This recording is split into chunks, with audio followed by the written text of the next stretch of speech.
नमस्कार दोस्तों, मैं गौरव स्वागत करता हूं आप सबका आपके अपने परिवार स्वाध्याय सीरीज में। दोस्तों, आपके लिए एक बहुत बड़ी खुशखबरी है। आपके लिए खुशखबरी है कि आपकी यूपी पुलिस कांस्टेबल की वैकेंसी बहुत जल्दी आने वाली है।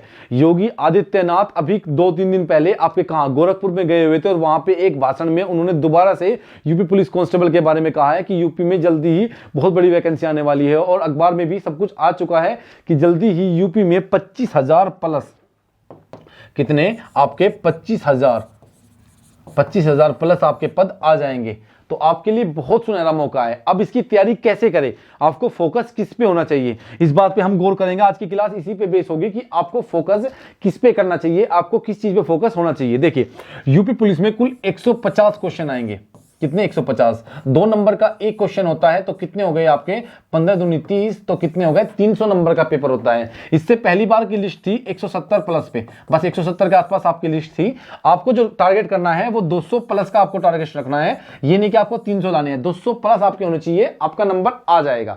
अब देखिए मेरी बात सुनिए, आपका 150 क्वेश्चन होंगे जिसमें आपका कैसे कैसे बटे होते हैं।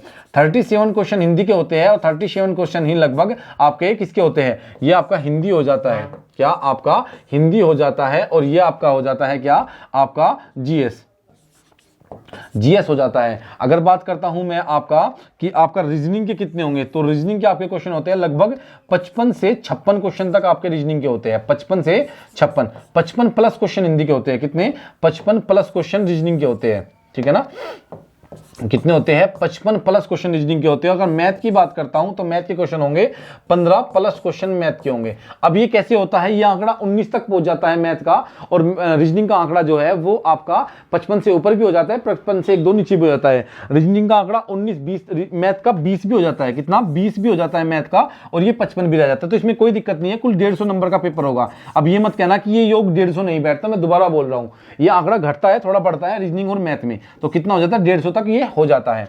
अब आपको फोकस कहां पे करना है। अभी मैंने कुछ दिन पहले एक वीडियो देखी, किसी मैडम ने कोई वीडियो बनाई थी, तो उसमें मैं किसी का कोई नाम नहीं ले रहा हूं, ना मैं किसी को कोई टारगेट कर रहा हूं, ठीक है ना। अब उसमें कहा गया कि आप लोग लूसेंट पढ़िए और नंबर आ जाएगा। लूसेंट पढ़िए और नंबर आ जाएगा। गए वो दिन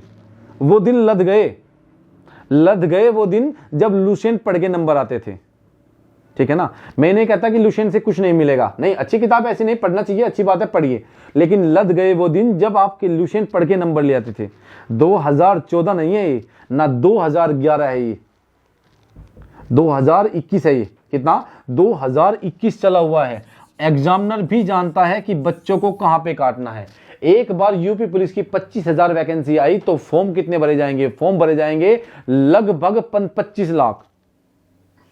तो उसे पता है कि आपको कहां पे काटना है। पागल नहीं है वो कि लूसेंट पढ़ोगे और नंबर आ जाएगा, और रटने से कभी नंबर नहीं आते। अगर नदी पार करनी है तो खड़ा होके उसे देखने से नदी पार नहीं होगी, नदी में कूदना तो पड़ेगा। और जब आप लोग कूदोगे तभी नदी पार कर पाओगे, तैर कर, तभी नदी पार कर पाओगे, तैर कर। ठीक है ना, तैर कर नदी पार कर पाओगे। ठीक है ना, नदी पार कर पाओगे आप लोग तैर कर, जब भी आप लोग उसमें कूद जाओगे। ठीक है ना, तो इसलिए नदी में कूद जाइए, तभी आप लोग वहां से उसे पार कर पाओगे। अब 2021 चला हुआ है कि लूसेंट पढ़ लो नंबर आ जाएगा। यार पागल नहीं है वो जो एग्जाम बना रहा है। मुझे एक बात समझ नहीं आई, जिसने ये वीडियो बनाई थी उसने क्या सोच के वीडियो बना दी कि लूसेंट पढ़ो नंबर आ जाएगा। और पता क्या लिखा हुआ था? जो उसका थंबनेल था उस पर लिखा हुआ था कि मैं बुक बताऊंगी कि बुक बेस्ट बुक कौन सी होगी। और मैडम जी ने लगता है कि लूसेंट वालों से ही बात कर ली थी कि सारी बुक लूसेंट की ही बता दी। कह ये भी लूसेंट पढ़ लो, ये भी लूसेंट पढ़ लो, ये भी लूसेंट पढ़ लो, लूसेंट पढ़ने से नंबर आ जाएगा। और यहाँ पे कोई कोर्स नहीं बेचा जा रहा, क्योंकि कुछ बच्चे, अगर हम लोग आपको कुछ समझाते हैं, कुछ बताते हैं, तो कुछ बच्चे बोलते हैं कि अपने कोर्स बेचने की बात चल रही है कि अब कोर्स बिक जाएगा। हमारे यहाँ पर कोई कोर्स नहीं बिकता, ये आपका परिवार है, यहाँ पे किसी तरह का कोई कोर्स नहीं बिकता। बस जो भी होता है वो आपके लिए होता है, सब फ्री होता है, फ्री ऑफ कॉस्ट चलता है सब कुछ। ठीक है ना, तो यहां पर कोई कोर्स की बात नहीं हो रही, बस आपके फायदे की बात हो रही है, आपके लिए बात की जा रही है। अब आप लोग देखिए, ऐसा नहीं है कि लूसेंट को मत पढ़िए, अभ्यास के लिए अच्छी बुक है, लेकिन लूसेंट पढ़ के नंबर नहीं आएगा, ये कोई मतलब नहीं होता कि मैडम जी ने खड़ी होके पीछे हाथ में कलम ले रखी है और पीछे बोर्ड लगा हुआ है, बस बोलना शुरू कर दिया। क्या लूसेंट वालों से ही बात कर ली थी? क्या लूसेंट वालों से बात कर ली थी? उनका ही प्रचार चल रहा था क्या? कि हर बुक लुसेंट की बताई। बच्चों लुसेंट से कुछ नहीं होगा कि लुसेंट को पढ़ लो और नंबर आ जाएगा। हाँ इतना है कि लुसेंट को पढ़ो, अच्छी बुक है, पढ़नी चाहिए। मैं पढ़ने के लिए मना नहीं करता कि पढ़नी नहीं चाहिए, बुक अच्छी नहीं है, बुक बहुत अच्छी है लुसेंट की, अच्छे से पढ़िए, अभ्यास के लिए बहुत अच्छी बुक है, ठीक है ना। लेकिन आपको जो फोकस करना होगा, आपका फोकस कहां पे होना चाहिए, आपका सबसे पहले फोकस हिंदी पर होना चाहिए। 37 क्वेश्चन हिंदी के आते हैं। कितने? 37 क्वेश्चन हिंदी के आते हैं। आपके लिए सबसे अच्छी बात होती है 2 नंबर का एक क्वेश्चन हुआ तो कितने क्वेश्चन हुए? 74 क्वेश्चन। कितने? 74 क्वेश्चन आपके बैठते हैं, 74 नंबर आपके बैठते हैं। अगर मैं बात करता हूं रीजनिंग की, रीजनिंग में अगर आपके 55 क्वेश्चन आते हैं, कितने? 55 क्वेश्चन आते हैं, तो 2 पंजे 10 और 2 पंजे 10 अधिक 11, 110 नंबर का बैठता है। अगर मैं दोनों को ही जोड़ देता हूं, देखिए अगर मैं दोनों को जोड़ देता हूं तो 6 7 और 1 8 और 1 184 नंबर बैठते हैं। कितने? 184 नंबर बैठते हैं। अगर मैं रीजनिंग और हिंदी को जोड़ देता हूं 184 नंबर बैठते हैं आपके। और लिस्ट कितने पर थी? 170 पर, 170 प्लस लिस्ट थी। नंबर कितने लाने हैं? 200। और मैथ और रीजनिंग अभी भी आपके पास से बची हुई है।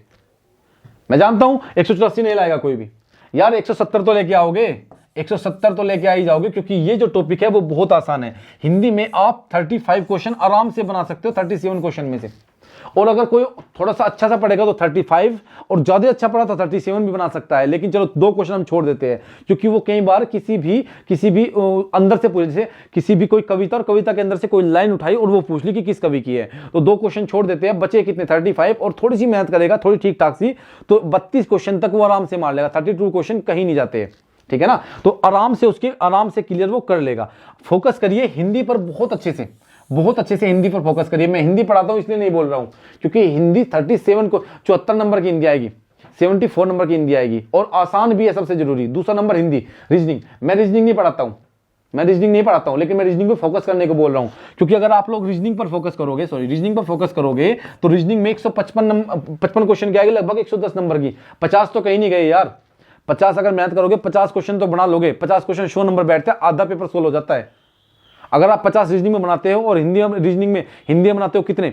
30 क्वेश्चन, तो 30 60 हो गए, और ये 160 क्वेश्चन 160 नंबर बैठते हैं। 2 पोर्शन अभी भी आपके पास बचे हुए हैं। तो फोकस करिए, आप फोकस करिए किस पर? आप फोकस करिए रीजनिंग पर और हिंदी पर, बहुत अच्छे से फोकस करिए, ठीक है ना। बहुत अच्छे से फोकस करिए हिंदी और रीजनिंग पर। इससे आपका सिलेबस भी क्लियर हो जाएगा। मैंने कहता कि मैथ और जीके न पढ़िए, अच्छे से उन्हें क्लास को पढ़िए, बहुत अच्छे से प्रैक्टिस करिए, बहुत अच्छे से क्लास को पढ़ते रहिए, ठीक है ना। पढ़िए अच्छे से, रीजनिंग को, जीके को पढ़िए और मैथ को भी पढ़िए। आवश्यक सब कुछ पढ़ना है। लेकिन मैंने कहा है कि अगर आप 6 घंटे पढ़ते हो, तो 6 घंटे में से आपके कितने? 6 घंटे में से लगभग 3.5 घंटे हिंदी को रीजनिंग को मिलने चाहिए। 3.5 घंटे हिंदी और रीजनिंग को मिल जाने चाहिए। 10 घंटे पढ़ते हो तो उसमें से कम से कम 6 घंटे किसे मिलने चाहिए? 6 घंटे आपके रीजनिंग को और हिंदी को मिलने चाहिए, और बचे हुए 4 घंटे दोनों में बांट दो, ठीक है ना। तो आपको फोकस करना है रीजनिंग पर और हिंदी पर, आपका नंबर आ जाएगा। आपके लिए खुशखबरी है कि 25,000 प्लस जो पद आपके आने वाले हैं। क्या आपके 25,000 प्लस पद? चुनाव आए हुए दोस्तों, चुनाव आए हुए हैं, और लग जाइए। चुनाव आए हुए हैं, अच्छे से लग जाइए, ठीक है ना। और जब तक चलो, उठो जागो और तब तक चलो जब तक लक्ष्य तक ना पहुंच जाओ मेरे शेरों। उठ जाओ और दहाड़ने लगो। अब वक्त है दहाड़ने का, अब चलने का, उन हर एक सवाल को देने का, उन जो सवाल आपसे पूछे गए हैं उन हर एक सवाल का जवाब देने का वक्त आ चुका है। अच्छे से पढ़ाई करिए, एग्जाम कहीं नहीं जाता। उम्मीद है कि मार्च तक आपका एग्जाम ले लिया जाएगा। सच है विपत्ति जब आती है कायर को ही दहलाती है, सूरमा नहीं विचलित होते क्षण एक नहीं धीरज खोते। सूरमा नहीं विचलित होते क्षण एक नहीं धीरज खोते। विघ्नों को गले लगाते हैं, कांटों में राह बनाते हैं। तो उठो मेरे शेरों और दहाड़ो, और तब तक मत रुको जब तक अपने लक्ष्य को प्राप्त ना कर लो। उन हर एक सवाल का जवाब ना दे दो जो आपसे पूछा गया है, जो आपसे आपके पड़ोसी पूछते हैं, आपके रिश्तेदार पूछते हैं, वो सब लोग पूछते हैं जो आपको दुखी देखकर खुश होते हैं। तो उठो और रुको मत, आपके सामने लक्ष्य है आपका। और किसी को दिक्कत है हिंदी से तो सुन लीजिए, हिंदी के क्वेश्चन आएंगे, 60 क्वेश्चन आपके किस में आएंगे? यूपी फॉरेस्ट में आएंगे। हर जगह साथ देगी, बहुत जल्दी टाइम में हो जाती है, बहुत कम टाइम में आपकी हिंदी कंप्लीट हो जाती है, ठीक है ना। तो दोस्तों इसी के साथ आज हम इसे इतना ही रखेंगे। ये आपके लिए एक इंपॉर्टेंट वीडियो थी जो मुझे बनानी थी आपके लिए, कि मैं आपको समझा सकूं कि आपका फोकस विशेष किस पे होना चाहिए। मेरा कर्तव्य था, मैंने पूरा कर लिया। अब आपका नंबर है कि आप मेरी बात को कितना समझ सकते हो। और अगर कोई बात को समझता है तो देख लीजिए कि कितना बड़ा वेटेज होता है आपके 2 सब्जेक्ट का, और जिस सब्जेक्ट में, जिस पेपर में जिसका वेटेज अधिक होता है उस पर अधिक फोकस हमें करना चाहिए। और ये दोनों सब्जेक्ट आसान भी है अन्य किसी भी सब्जेक्ट के मुकाबले, ठीक है ना। तो आज के लिए हम इतना ही रखेंगे दोस्तों। धन्यवाद दोस्तों।